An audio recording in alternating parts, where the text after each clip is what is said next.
And I'm a graduate student of history at Liberty University. This presentation is about the Charismatic Movement in the United States of America. Corman Smith of Calvin College, in his article Praise the Lord Politics, discussed some attributes of the charismatic Christians. He wrote, charismatics are Christians who emphasize the power one receives through the baptism of the Holy Spirit. Upon receiving the baptism of the Holy Spirit, one could be empowered to engage in certain acts, for example, speaking in tongues or glossolalia, faith healing, and expressing prophecies.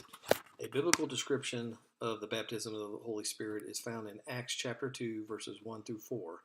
The verses describe how on the day of Pentecost, the apostles were gathered into a house when a rushing wind came into that house, and the apostles were filled with the Holy Spirit and began speaking in other languages.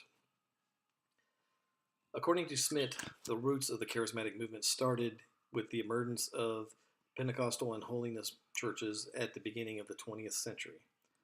One of the key events at this time period were the Azusa Street revivals, which were described in this LA Times article. During the early movement, Pentecostals were often forced to leave mainstream denominational churches and start their own churches.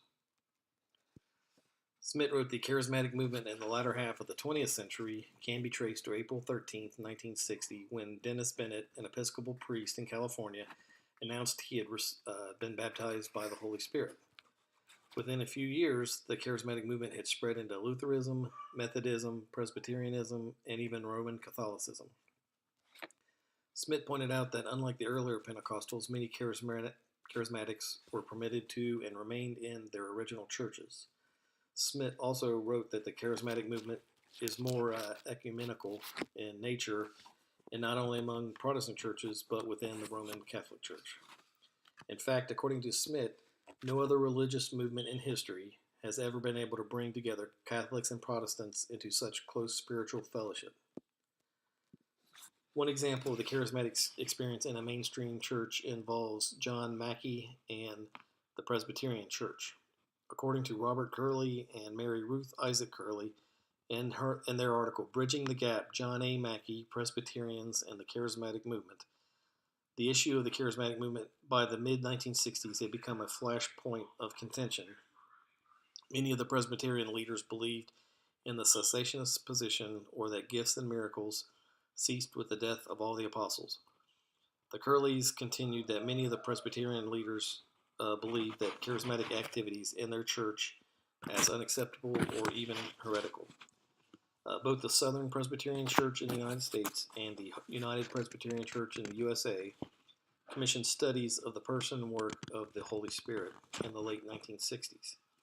A group of 17 Presbyterian ministers who had experienced a personal Pentecost and had received the baptism of the Holy Spirit feared being removed from the Presbyterian Church. So they contacted John Mackey, among others, to provide guidance on how to deal with their dilemma. Joshua Zeifel provides some background information on Mackey. Mackey was a Presbyterian born in Scotland. He had attended Princeton Theological Seminary from 1913 to 1915, was a missionary in Latin America for 20 years where he had witnessed the power of the Pentecostal movement, and then served as president of the Princeton Theological Seminary for 20 years. According to the Curley article, Mackey played an important role in the development of the Presbyterian and Reformed Renewal Ministries International, an organization designed to encourage the charismatic renewal movement in the churches of the Reformed tradition. According to the Curley article, the results of both the Presbyterian churches in America found that charismatics were neither heretical nor crazy. Their experiences were biblically, theologically, and psychologically valid. The commission did warn of dangers explicit in the charismatic movement, but also said their experiences were valid and potentially of great significance to the conventional church. Thank you, and please refer to the references used in this presentation, and here are the photo credits. Thank you.